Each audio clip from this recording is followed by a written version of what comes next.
ನೀವೆಲ್ಲರೂ ಓಲ್ಡ್ ವಿಡಿಯೋಸೇ ಬೇಕು, ಅದನ್ನು ಕಂಟಿನ್ಯೂ ಮಾಡಿ ಅಂತೇಳಿ ತುಂಬ ಕೇಳ್ಕೊತಿದ್ದೀರಾ. ಓಲ್ಡ್ ಸ್ಟೋರಿನೂ ಕಂಟಿನ್ಯೂ ಮಾಡ್ತೀವಿ, ಆದರೆ ನಮಗೆ ಸ್ವಲ್ಪ ಟೈಮ್ ಬೇಕು. ಯಾಕೋಸ್ಕರ ಟೈಮ್ ಬೇಕು ಅಂತ ಕೇಳ್ತಿದ್ದೀನಿ ಅಂದರೆ, ಸ್ಟೋರಿ ಹೆಂಗೋ ರಿಕವರಿ ಓಲ್ಡ್ ವೀಡಿಯೋಸ್ ನೋಡಿಕೊಂಡು ರಿಕವರಿ ಮಾಡ್ಕೋತೀವಿ, ಆದರೆ ಕ್ಯಾರೆಕ್ಟರ್ಸ್ ಎಲ್ಲ ಡಿಲೀಟ್ ಆಗೋಗಿದ್ದಾವೆ. ಸೊ ನಾವು ಆ ಕ್ಯಾರೆಕ್ಟರ್ಸ್ನೆಲ್ಲ ರೀಕ್ರಿಯೇಟ್ ಮಾಡಿಕೊಂಡು ಮತ್ತೆ ಕಸ್ಟಮೈಸ್ ಮಾಡಿಕೊಂಡು ಆ ಕ್ಯಾರೆಕ್ಟರ್ಸ್ನ ನೋಡಿಕೊಂಡು ಕ್ರಿಯೇಟ್ ಮಾಡೋವರೆಗೂ ಸ್ವಲ್ಪ ಟೈಮ್ ಬೇಕು. ಅದಕ್ಕೆ ಒಂದು 3-4 ದಿನ ಟೈಮ್ ಕೇಳ್ಕೊತಿದ್ದೀವಿ. ಆಮೇಲೆ ಎಂದಿನಂತೆಯೇ ಸೌಮ್ಯ, ಪುನಿ, ರೂಪ ಎಲ್ಲರ ಕಥೆನೂ ಬರುತ್ತೆ. ಎಂದಿನಂತೆ ನಿಮ್ಮನ್ನು ಮನರಂಜಿಸೋಕ್ಕೆ ಆ ಸ್ಟೋರಿನೂ ತರ್ತೀವಿ. ಅದ್ರ ಜೊತೆ ಹೊಸ ಸ್ಟೋರಿ, ಈ ಸ್ಟೋರಿ ನಮ್ಮ ಅಕ್ಕ ಅಮೃತ ಕತೆ ಬರುತ್ತೆ. ನೋಡಿ ತಪ್ಪದೆ ನಿಮ್ಗೆ ಇಷ್ಟ ಆಗುತ್ತೆ. ಹಾಗಂತ ಹೇಳಿ ಇದನ್ನು ಕೈ ಬಿಡಬೇಡಿ. ಆ ಓಲ್ಡ್ ಸ್ಟೋರಿ ಜೊತೆ ನ್ಯೂ ಸ್ಟೋರಿನೂ ನೋಡ್ತಾ ಇರಿ.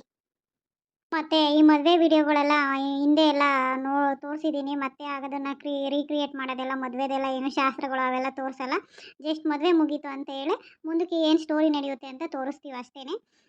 ಯಾಕಂದರೆ ತುಂಬ ವೀಡಿಯೋಸ್ ಇದ್ದಾವೆ, ಓಲ್ಡ್ ವೀಡಿಯೋಸು, ಅವನ್ನೇ ನೋಡ್ಕೊಳ್ಳಿ. ಮದುವೆದು ಪ್ರತಿಯೊಂದು ಶಾಸ್ತ್ರ ಸಂಪ್ರದಾಯ ಎಲ್ಲ ವೀಡಿಯೋಸು ನಮ್ಮ ವಿಡಿಯೋದಲ್ಲಿ ಇದಾವಲ್ಲ.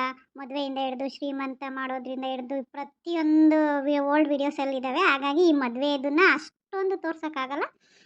ಜಸ್ಟ್ ಸಿಂಪಲ್ಲಾಗಿ ಮದುವೆ ಮುಗಿಸ್ತೀವಿ. ಅಬ್ಬಬ್ಬಾ, ನಮ್ಮ ಅಜ್ಜಿ ಮುಖದ ಕಳೆ ನೋಡ್ರಪ್ಪ, ಹಂಗೇನೆ ಖುಷಿ ಎದ್ದು ಕಾಣ್ತೈತೆ. ಹಂಗೇನೆ ಮೊಮ್ಮಗಳೇ ಮಾಡ್ಕೊತೀನಿ ಅಂತ ಹೇಳಿ ಎಷ್ಟು ಸಂತೋಷವಾಗಿ ಮದುವೆ ಮನೆ ತುಂಬ ಓಡಾಡುತ್ತೆ. ಇಷ್ಟೊತ್ತಿನ ತನಕ ನಮ್ಮ ದೊಡ್ಡಕ್ಕ ಇಲ್ಲ ಅಂತ ಹೊರಟಿದ್ಲು ನಮ್ಮ ಅಜ್ಜಿ. ಈಗ ನೋಡು, ಎರಡನೇ ಅಕ್ಕನಾದ್ರೂ ನಮ್ಮ ಮಗನ್ ಮಾಡ್ಕೋತೀನಿ ಅಂತ. ಅಬ್ಬಾ, ಯಾರ ಮುಖದಲ್ಲಿ ಇಲ್ಲ ಸಂತೋಷ ನಮ್ಮ ಅಜ್ಜಿ ಮುಖದಲ್ಲೇ ಕಾಣ್ತಿದೆ. ಹ್ಞೂ ಕಣೆ, ನನಗೇನೋ ಅರ್ಪಿತನ್ನ ಮಾಡ್ಕೋಬೇಕಂತ ಇತ್ತು. ಆದರೆ ಅವಳು ಅಪ್ಪು ನಾನು ಇನ್ನೂ ಓದಬೇಕು ಅಂತ ಹೋಗ್ಬಿಟ್ಲು. ನನಗೇನು ಗೊತ್ತಿತ್ತು ಅವಳು ಹಿಂಗೆ ಮಾಡ್ತಾಳೆ ಅಂತ. ಇಲ್ಲ, ಇನ್ನೊಂದು 6 ತಿಂಗಳು ಬಿಟ್ಟು ಮಾಡ್ರಿ ಅಂದಿದ್ರು, ಅವಾಗೇ ಮಾಡ್ತಿದ್ವಿ. ಅವಾಗೂ ಒಂದು ಇವಾಗ ಯಾಕೆ ಓದ್ಲು ಅಂತ ಗೊತ್ತಿಲ್ಲ, ಅದು ಆಮೇಲೆ ವಿಚಾರಿಸನಿ. ಇವಾಗಿನ್ನೂ ಶಕ್ತಿ ತಗ ಮಾತಾಡಿ ಬಂದಿದ್ದೀನಿ. ನಿಮ್ಮ ಅಪ್ಪ, ನಿಮ್ಮ ದೊಡ್ಡಪ್ಪ ಎಲ್ಲ ಅಲ್ಲೇ ಇದ್ದಾರೆ, ನಿಮ್ಮ ಅಮ್ಮನೂ ಅಲ್ಲೇ ಇದ್ದಾಳೆ. ತಮ್ಮಂಗೆ ಬಾಸಿಂಗೆ ಎಲ್ಲ ಕಟ್ತಾವಳೆ. ಯಾಕಂದರೆ ತಮ್ಮಂಗೆ ಅಲ್ಲ, ತಮ್ಮನ ಮದುವೆ ಎಲ್ಲಿ ನಿಂತೋಗುತ್ತೋ ಅಂತ ನಿಮ್ಮಮ್ಮ ಅದೇ ಕೊರಗಲ್ಲೇ ಇದ್ಲು. ಇವಾಗ ಎಷ್ಟು ಖುಷಿಯಾಗಿ ತಮ್ಮಂಗೆ ಬಾಸಿಂಗ ಕಟ್ತಾವಳೆ. ಹೌದೌದು, ನಿಮ್ಗೆಲ್ಲರಿಗೂ ಹಂಗೆ ಖುಷಿ ಆಗ್ತಿದೆ, ನನಗೆ ಮಾತ್ರನ ಕೆಂಡದ ಮೇಲೆ ಬಿದ್ದಿರುವೆ ಥರ ಆಗೈತೆ. ಯಾಕೆ ಹಂಗಂತೀಯಾ? ನನ್ನ ತಮ್ಮಂಗೆ ಏನೇ ಕಮ್ಮಿ ಆಗೈತೆ. ನನ್ನ ತಮ್ಮನ ಮಾಡ್ಕೋಬೇಕಂದ್ರೆ 7 ಜನ್ಮದ ಪುಣ್ಯ ಮಾಡಿರ್ಬೇಕು, ಗೊತ್ತೇನು?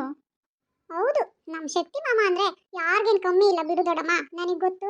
ನನಗೇನು ಅರ್ಪಿತಾ ಅಕ್ಕನಾದರೂ ಮಾಡ್ಕೊಳ್ಳಿ, ಅಮ್ಮ ಅಕ್ಕನಾದರೂ ಮಾಡ್ಕೊಳ್ಳಿ, ನನಗೇನು ತೊಂದರೆ ಇಲ್ಲ. ಹ್ಞೂ, ನಿನ್ಗೂ ಕರೆಕ್ಟ್ ವಯಸ್ಸಾಗಿದ್ರೆ ನಿನ್ನನ್ನೇ ಕುಂಡ್ರಿಸ್ತಿದ್ವಿ. ನೀನು ಚಿಕ್ಕವಳು, ಅದಕ್ಕೇನೆ ಸುಮ್ಮನೆ ಆಗಿದ್ದೀವಿ ಅಷ್ಟೇನೆ. ನನ್ನ ತಮ್ಮನ ಮಾಡ್ಕೋಬೇಕಂದ್ರೆ ಪುಣ್ಯ ಮಾಡಿರ್ಬೇಕು ಹೇಳು. ಅವ್ನಿಗೇನು ಕಮ್ಮಿ ಆಗೈತೆ? ಒಳ್ಳೆನು, ಜವಾಬ್ದಾರಿ ಇರೋನು, ನೋಡೋಕೆ ಎಷ್ಟು ಸುಂದರವಾಗಿದ್ದಾನೆ. ಅವನಂತ ಸುಂದರವಾಗಿರೋನು ಈ ಸುತ್ತಲೊಳಗೆ ಎಲ್ಲಿ ಹುಡುಕಿದ್ರು ಸಿಗಲ್ಲ ಕಣ್ರೆ. ನಡೀರಿ, ನೀವು ಇಲ್ಲೇ ಮಾತಾಡ್ತಾ ನಿಂತ್ಕೊಂಡ್ರೆ ಹೆಂಗೆ? ಟೈಮ್ ಆಗುತ್ತೆ ಮುಹೂರ್ತಕ್ಕೆ. ನಾವು ದೇವಸ್ಥಾನದಾಗ ಮದುವೆ ಮಾಡಿಸೋದು ಒಳ್ಳೇದಾಗುತ್ತೆ. ದೇವಸ್ಥಾನದಾಗ ಮದುವೆ ಮಾಡಿದರೆ ಚೆನ್ನಾಗೆಲ್ಲ ಒಳ್ಳೇದಾಗುತ್ತೆ, ಅವ್ರ ಜೀವನ ಚೆನ್ನಾಗಿರುತ್ತೆ ಅಂತ ಅಂದ್ಕೊಂಡು ನಾವು ದೇವಸ್ಥಾನದಾಗ ಅಲ್ವ ಎಲ್ಲ ಅರೇಂಜ್ ಮಾಡಿರೋದು. ನೀವು ಇಲ್ಲೇ ಮಾತಾಡ್ತಾ ನಿಂತ್ಕೊಂಡ್ರೆ ಅಲ್ಲಿ ಶಕ್ತಿನೂ ರೆಡಿ ಆಗೇನೆ. ನಿಮ್ಮಮ್ಮ ರೆಡಿ ಮಾಡ್ತಾವಳೆ, ಬೇಗ ಬಂದು ಕಾರಕ್ಕೆ ಬರ್ರಿ. ಈಗ ನಡಿಯಮ್ಮ ಬಂದೆ. ನಿನ್ನ ಶಕ್ತಿ ತಗ ಅಲ್ಲಿ ಏನಾದರೂ ಇದ್ರೆ, ಇನ್ನೂ ಏನಾದ್ರು ಇದ್ರೆ ಬ್ಯಾಗ್ ಜೋಡಿಸ್ಕೆ ಹೋಗಿ, ನಾನು ಕರ್ಕೊಂಡು ಬರ್ತೀನಿ ಇವ್ರನ್ನ. ರೆಡಿ ಹಚ್ಚು, ನೀನು ಇನ್ನೂ ಏನಾದರೂ ರೆಡಿ ಆಗಂಗಿದ್ರೆ ಹೋಗಿ ರೆಡಿಯಾಗಿ ಬಾ. ಕಾರು ನಿಮ್ಮ ಅಣ್ಣ ಬರ್ತಾರೆ. ನಿಮ್ಮ ಅಣ್ಣಂಗೆ ಅವಾಗೆ ಫೋನ್ ಮಾಡಿದ್ನಿ ಇಬ್ರಿಗೂ, ಕಿರಣ್ ಅಣ್ಣಂಗೂ ಕಿಶೋರ್ ಅಣ್ಣಂಗೂ ಬರ್ತಾರೆ. ಬೇಗ ಹೋಗಿ ಏನಾದರೂ ನಿಂದೇನಾದ್ರು ಹೋಗಿ ರೆಡಿ ಆಗಂಗಿದ್ರೆ ರೆಡಿಯಾಗು. ಏನು ರೆಡಿ ಆಗೋದಿಲ್ಲ ದೊಡ್ಡಮ್ಮ, ನಾನು ಹಿಂಗೆ ಬರೋದೆ. ಆಯಿತು ಬಾರಮ್ಮ ಅಮ್ಮು, ಹೋಗನ್ ಬಾ. ಸರಿ ದೊಡ್ಡಮ್ಮ, ಆದರೂ ನಂಗೆ ತುಂಬ ಭಯ ಆಗ್ತಿದೆ ದೊಡ್ಡಮ್ಮ. ನನಗೆ ಅವರು ನೋಡಿದ್ರೇ ಕೈ ಕಾಲು ನಡುಗುತ್ತೆ ದೊಡ್ಡಮ್ಮ. ಅಂಥದ್ರಲ್ಲಿ ನೀವು ನನಗೆ ಏನು ಹೇಳ್ಬೇಕಂತಲೇ ಗೊತ್ತಾಗ್ತಿಲ್ಲ. ಏನಾದರೂ ಹೇಳಿದ್ರೆ ಮನೆ ಮಂದಿ ಎಲ್ಲ ಸಾಯ್ತೀವಿ ಅಂತ ಹೇಳಿ ಎದುರಿಸ್ತಿದ್ದೀರ. ನನಗಂತೂ ಭಯ ಆಗ್ತೈತೆ. ನಿಮಗೆ ಅಂತ ಭಯ ಬಾರೆ? ನೀನೇನು ಬೇರೆಯವ್ರ ಮನೆಗೆ ಹೋಗ್ತಿದ್ದೀಯೇನೆ? ಹುಡ್ದಾಗಿಂದ ನಿಮ್ಮ ಮಾಮನ ನೋಡ್ತಾನೆ ಇದೆಯಾ, ಅವ್ನ ಸ್ವಭಾವ ಹೆಂಗೆ, ಏನು ಎತ್ತ ಅಂತ ಎಲ್ಲ ಗೊತ್ತು. ನಿನ್ನ ಮುಂದೆ ಮಾತ್ರ ಅವನು ನಿನ್ನ ಕಣ್ಣಿಗೆ ಮಾತ್ರ ಹೊರಟಾಗಿ ಕಾಣೋದು, ಎಲ್ಲರ ಕಣ್ಣಿಗೂ ಚೆನ್ನಾಗೇ ಕಾಣ್ತಾನೆ. ಯಾಕಂದರೆ ನಿನ್ನ ತಪ್ಪುಗಳನ್ನ ಎತ್ತಿಕ್ತಾನಲ್ಲ, ಸರಿ ಮಾರ್ಕ್ಸ್ ತೆಗಿಯಲ್ಲ ಅಂತ ಬೈತಾನಲ್ಲ, ನಿನ್ಗೆ ಓದೋದೇ ತಲೆಗೊತ್ತಲ್ಲ. ಅವನಿಗೆ ಓದಿಸ್ಬೇಕು ನಿನ್ನನ್ನು ಅಂತ ಆಸೆ, ಅದಕ್ಕೆ ಯಾವಾಗೂ ನಿನ್ನ ಕಣ್ಣಿಗೆ ಅವನು ಕೆಟ್ಟದಾಗೆ ಕಾಣ್ತಾನೆ. ಆಮೇಲೆ ನಿನಗೆ ಗೊತ್ತಾಗ್ತೈತೆ ಹೊಂದ್ಕೊಂಡು ಹೋದ್ಮೇಲೆ ಒಳ್ಳೆ ಕೆಲಸ ಮಾಡಿದ್ರು ನಮ್ಮ ಮಾಮಂಗೆ ಕೊಟ್ಟು ಅಂತ. ಈಗ ನಡಿ ಬಾ. ಎಷ್ಟೊತ್ತತೆ ಇನ್ನೂ ಶಕ್ತಿ ರೆಡಿ ಮಾಡೋದಾಗ್ಲಿಲ್ಲೇನತೆ? ನೋಡ್ದೇನಮ್ಮ ಹೆಂಗೆ ರೆಡಿ ಮಾಡ್ಕೊಂಡು ಕರ್ಕೊಂಡ್ಬಂದಿದ್ದೀನಿ. ಈಗ ನನಗೆ ಸಮಾಧಾನ ಆಯಿತು. ಎಲ್ಲಿ ಊರವ್ರ ಮುಂದೆಲ್ಲ ಗೌರವ ಕಳ್ಕೊಂತೀವಂತ ಭಯ ಆಗ್ಬಿಟ್ಟಿತ್ತು. ಹೆಂಗೋ ನಮ್ಮಮ್ಮನ ಕಷ್ಟಪಟ್ಟು ಒಪ್ಸಿದ್ದೀನಿ, ಒಪ್ಕೊಂಡಾಳು ಅವಳು. ಅದರದ್ದೇನು ತೊಂದರೆ ಇಲ್ಲ. ರಾಮು ಮಾಮ, ಕಿಶೋರು ಮತ್ತೆ ಕಿರಣ್ ಎಲ್ಲೋದ್ರು? ಹಂಗೆ ದೇವಸ್ಥಾನಕ್ಕೆ ಬರೋಕ್ಕೆ ಫೋನ್ ಮಾಡಿದ್ನಪ್ಪ, ಏನೇನೋ ತಗೊಂಬರೋದಿತ್ತು, ದೇವಸ್ಥಾನಕ್ಕೆ ಬಂದ್ಬಿಡಿ ಅಂತ ಹೇಳಿ ಬಂದಿದ್ದೀನಿ. ಅವ್ರು ಬರ್ತಾರೆ, ನೀವು ನಡೀರಿ. ನಡಿಯೋಣ ರಾಮಣ್ಣ. ಇನ್ನು ಏನಾದರೂ ನಾವೇನಾದರೂ ಕಾರ್ನ ಕಿಕ್ಕದಿದ್ರೆ, ಲಗೇಜ್ ಏನಾದರೂ ಇದ್ದರೆ ಕಾರಿಗೆ ಕಿಕ್ಕನಿ. ಸರಿ ಅಮ್ಮ ಸುಮಾ, ನೀನು ಇವ್ರನ್ನ ಕರ್ಕೊಂಡು ಬಾ. ನೀನು ಇವನ್ ಶಕ್ತಿ ಜೊತೆಗೆ ಇದ್ದು ಕಾರಾಗೆ ಬರ್ರಿ. ನಾವೇನಾದರೂ ಇದ್ರೆ ಎಲ್ಲ ಕಾರಾಗೆಲ್ಲನ ನಾವು ಇಕ್ಕೊಂಡು ಮತ್ತೆ ನಿಮ್ಮ ಅಕ್ಕನ ಜೊತೆ ಹೋಗ್ತೀನಿ ನಾನು. ನಿಮ್ಮ ಅಕ್ಕನ ಜೊತೆ ಅಮ್ಮು ಅಚ್ಚು ಎಲ್ಲರೂ ಇದ್ದಾರೆ. ನಾವು ಹೋಗಿರ್ತೀವಿ ಮುಂದಿನ ಕಾರಾಗೆ. ನೀನು ಇವ್ನ ಕರ್ಕೊಂಬಾ, ಅವನ ಜೊತೆಗೆ ಇರಮ್ಮ, ಶಕ್ತಿ ಜೊತೆಗೆ. ಆಯಿತು ಸರಿ ಮಾವ. ಅಕ್ಕ, ನಾನೊಂದು ಸರಿ ಅಮ್ಮ ಹತ್ರ ಮಾತಾಡಬೇಕಿತ್ತು. ಅವಳಿಗೆ ಮೊದಲೇ ನನ್ನನ್ನು ಕಂಡ್ರೆ ಭಯ ಜಾಸ್ತಿ. ಯಾವಾಗೂ ಮಾಮ ಹೊಡಿತಾನೆ, ಬೈತಾನೆ, ಸ್ಟ್ರಿಕ್ಟಾಗಿರ್ತಾನೆ ನನ್ನ ಜೊತೆ. ಯಾವಾಗೂ ಓದಲ್ಲ ಅಂತ ಬೈತಿರ್ತಾನೆ ಅಂತೇಳಿ ಅವಳಿಗೆ ಆ ಭಯನೇ ತುಂಬಿಕೊಂಡಿದೆ. ನಾನು ಫೋನಾಗ ಮಾತಾಡಿದ್ರೇ ಫೋನೇ ಎತ್ತಾಕೋಷ್ಟು ಹೆದರ್ಕೋತಾಳೆ ಅವಳು. ಅಂಥದ್ರಲ್ಲಿ ಇವಾಗ ನನ್ನನ್ನು ಮದುವೆ ಆಗಿ ಅವಳು ಚೆನ್ನಾಗಿರ್ತಾಳೆ ಅಂತ ನಿನ್ಗೆ ಅನಿಸುತ್ತೇನಕ್ಕ? ಇವಾಗ ಇಷ್ಟು ಖುಷಿಯಾಗಿ ಮಾಡ್ತಿದೀಯಾ? ಅಪ್ಪು ಹೋಗಿರೋದು ನಿನಗೆ ಚಿಂತೆ ಇಲ್ವಾ ಅಕ್ಕ? ಚಿಂತೆ ಯಾಕಿಲ್ವೋ? ಚಿಂತೆ ಎಲ್ಲರಿಗೂ ಐತೆ. ಅದನ್ನ ಮದುವೆ ಆದಮೇಲೆ ಅವಳು ಎಲ್ಲಿ ಹೋದ್ಲು, ಯಾಕೆ ಹೋದ್ಲು ಅಂತ ವಿಚಾರಿಸ್ಕೊಂಬನ. ಇವಾಗ ಮೊದಲು ಮುಹೂರ್ತಕ್ಕೆ ಸರಿಯಾಗಿ, ಟೈಮಿಗೆ ಸರಿಯಾಗಿ ಮದುವೆ ಮಾಡ್ಕೊಳ್ಳೋದು ನಡಿ ಫಸ್ಟು. ಹಿಂಗೂ ಐತೆ ಕಣೋ ಶಕ್ತಿ. ಅಪ್ಪು ಎಲ್ಲಿಗೆ ಹೋದ್ಲು, ಈಗ ಯಾಕೆ ಹಿಂಗೆ ಹೋದ್ಲು, ಯಾಕೆ ಇಂಥ ಸಿಚುವೇಶನಾಗಿ ಹಿಂಗೆ ಮಾಡಿದ್ಲು, ಅದನ್ನ ಯಾಕೆ ನಮ್ಮ ಹತ್ರ ಬಾಯಿ ಬಿಟ್ಟು ಹೇಳಲಿಲ್ಲ.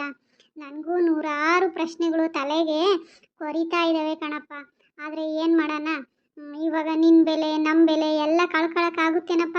ಅದಕ್ಕೇನೆ ಅಮ್ಮಗೆ ನಿನ್ನನ್ನು ಕಂಡ್ರೆ ಭಯ ಅನ್ನೋದು ಬಿಟ್ಟರೆ ಬೇರೆ ಏನೂ ಇಲ್ಲಪ್ಪ ಅವಳಿಗೆ. ಅದೊಂದು ಸ್ವಲ್ಪ ಭಯನ ಹೋಗ್ಸಿದ್ರೆ ಆಮೇಲೆ ಎಲ್ಲ ಸರಿ ಆಗುತ್ತೆ. ಎಷ್ಟು ದಿನ ಭಯ ಬೀಳ್ತಾಳೆ? ಒಂದು ದಿನ, 2 ದಿನ, ತಿಂಗಳು, ಆಮೇಲೆಲ್ಲ ಸರಿ ಆಗುತ್ತೆ. ಒಂದೇ ತಲೆ ಇದ್ದರೆ ಆಮೇಲೆಲ್ಲ ಅವಳೇ ಹೊಂದ್ಕೊತಾಳೆ. ಅಮ್ಮ ಇರ್ತೈತಲ್ಲ ಹೆಂಗೂ ಹೊಂದ್ಕೊಂತಾಳೆ. ಏನು ಒಬ್ಬಳೇ ಏನಿರಲ್ಲ. ನೀನು ಎಷ್ಟು ದೂರಾಗ ಇದ್ದಾರ ನಡಿಯ. ಫೋನ್ ಮಾಡಿದರೆ 20 ನಿಮಿಷಕ್ಕೆ ನೀನು ಅಲ್ಲಿಗೆ ಹೋಗ್ಬೋದು, ಇಲ್ಲ ಅವ್ರು ಇಲ್ಲಿಗೆ ಬರ್ಬೋದಪ್ಪ. ಅದಕ್ಕೆ ಯಾಕೆ ಅಷ್ಟೊಂದು ಯೋಚನೆ ಮಾಡ್ತೀಯಾ? ನಿನ್ನ ಕಂಡ್ರೆ ಎದರಿಕೆ ಬಿಟ್ಟರೆ ಬೇರೆ ಇನ್ನೇನಿಲ್ಲ. ಸ್ವಲ್ಪ ದಿನ ಹೋದ್ರೆ ಅವಳೇ ಹೊಂದ್ಕೊಂತಾಳೆ. ನಡೀರಿ ನಡೀರಿ, ಗೊತ್ತಾಗುತ್ತೆ. ಏನೋ ನೀವು ಒಂದು ಸರಿ ನಾನು ಅಮ್ಮ ಹತ್ರ ಮಾತಾಡಬೇಕಂದ್ರೂ ನನ್ನನ್ನು ಅವಳ ಹತ್ರ ಮಾತಾಡೋಕ್ಕೆ ಬಿಡ್ತಿಲ್ಲ. ಬೆಲೆ ಗೌರವ ಅಂದ್ಕೊಂಡು ಅವಳಿಗೂ ಒತ್ತಾಯ ಮಾಡಿ ಒಪ್ಸಿದ್ದೀರ. ಅವಳು ಎಷ್ಟು ಎದ್ರುಕೊಂಡಿದ್ದಾಳೋ ಏನೋ. ಹಿಂಗೆ ಹೇಳಿದ್ರೆ ಹೆಂಗಪ್ಪ? ನಿನಗೆ ಗೊತ್ತಿಲ್ಲ ಅವಳ ಮನಸ್ಥಿತಿ ಹೆಂಗೆ ಅಂತ. ಆಯ್ತು ಗೊತ್ತಾಗುತ್ತೆ, ನಡೀರಿ ಇವಾಗ. ಅವರೆಲ್ಲ ಹೋಗ್ತಾವ್ರೆ, ಬರ್ರಿ ಹೋಗೋಣ. ಹೋಗಿ ದೇವಸ್ಥಾನದಾಗ ಮುಹೂರ್ತ ಟೈಮ್ ಆಗುತ್ತೆ, ಬೇಗ ಹೋಗಿ ಮುಹೂರ್ತ ಮುಗಿಸ್ಕೊಂಬರೋಣ. ನನ್ನ ಮೊಮ್ಮಗನ ಶಕ್ತಿನೂ ಮತ್ತು ನನ್ನ ಮಗಳು ಅಮೃತಂದು ಮದುವೆ. ನೀವು ಯಾರು ಮಿಸ್ ಮಾಡಬೇಡಿ, ಬರ್ರಿ. ಮದುವೆ ಮಾಡ್ತೀವಿ. ಮದುವೆ ಎಲ್ಲ ಅಂದ್ಕೊಂಡಿಲ್ಲ, ಇಲ್ಲೇ ನಮ್ಮ ಊರಾಗ ಈಶ್ವರಪ್ಪನ ಗುಡಿಯಾಗೆ ಮದುವೆ. ಅಲ್ಲಿ ದೊಡ್ಡದಾಗೆ ಚೆನ್ನಾಗೈತೆ. ಎಲ್ಲ ಜಾಗ, ನೀರಿನ ವ್ಯವಸ್ಥೆ, ಮಂಟಪದ ವ್ಯವಸ್ಥೆ ಎಲ್ಲ ಚೆನ್ನಾಗೈತೆ. ಎಲ್ಲನೂ ಮದುವೆ ಮಾಡೋಕೆ ಅನುಕೂಲವಾಗೈತೆ. ಅಡುಗೆ ಮಾಡ್ಸೋಕ್ಕೆ, ಊಟಕ್ಕೆ ಇಡೋಕ್ಕೆ ಎಲ್ಲ ಐತೆ. ನಮಗೆ ದೇವಸ್ಥಾನದಾಗ ಮಾಡಬೇಕು ನಮ್ಮ ಮೊಮ್ಮಗಂದು ಅಂತ ಹೇಳಿ ತುಂಬ ಆಸೆ ಇತ್ತು. ಅದಕ್ಕೆ ದೇವಸ್ಥಾನದಾಗ ಮದುವೆ ಮಾಡಿಸ್ಕೊಂಡು ಬರ್ತೀವಿ. ಅಲ್ಲೇವರೆಗೂ ನೀವು ವೆಯ್ಟ್ ಮಾಡ್ತಾಯಿರಿ.